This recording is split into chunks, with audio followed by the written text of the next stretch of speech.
Robert Mugabe rose to prominence in the 1970s as a leader of an organization that successfully led a guerrilla war to liberate the black majority from white minority rule in Rhodesia, led by then-President Ian Smith. Eventually, rebel leaders negotiated a transition to majority rule and formed the Republic of Zimbabwe. In 1980, Mr. Mugabe was elected prime minister. Gerald Lamel is the executive director of Africa Action in Washington, D.C., an advocacy group with roots in the struggle for social justice and democratic principles. He says in the early years of Mugabe's political career, he was viewed as an international statesman. He worked very closely with all of the people across the landscape, was a strong leader throughout the continent, particularly with regard to the anti-apartheid movement, and provided a great deal of leadership and inspiration throughout the country and elsewhere. In 1987, Mr. Mugabe became president, pursuing his increasingly authoritarian policies. During his rule, the Marxist leader instituted many controversial social, economic, and political reforms. Human rights activists say his measures were designed to crush opposition and secure his rule. Mr. Mugabe repeatedly told critics to stay out of his country's internal affairs. I am president of my country. We have our own rules here. I say we are sovereign. They should not interfere with our sovereignty. That is all. Briggs Bamba, a program associate with Africa Action, says Mr. Mugabe's credibility declined after he became president. He was able to divide society so that people are not united against him. He was able, through the control of the state machinery, he was also able to construct a very extensive patronage system, which particularly fed, different types of people at different times, those he sought to support.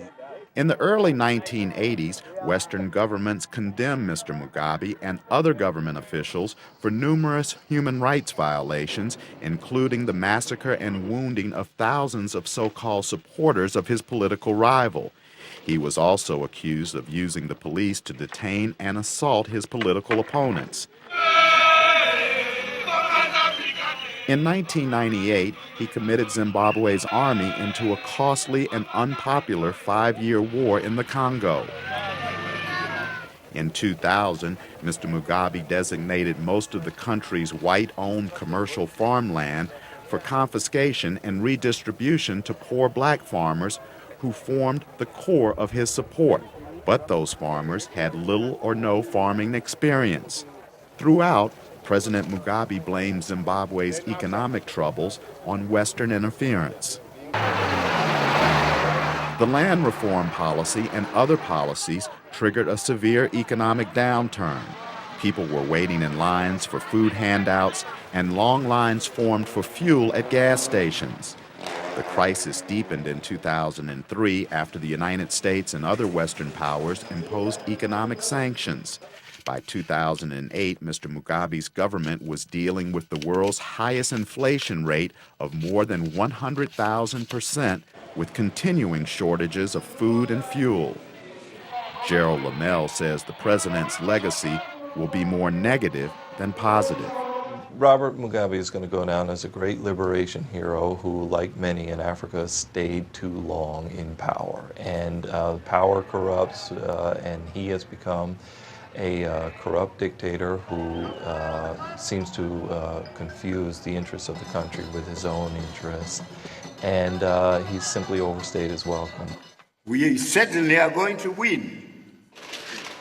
Despite growing opposition, Robert Mugabe was re-elected president 4 times between 1990 and 2008, making him one of the longest-serving African leaders.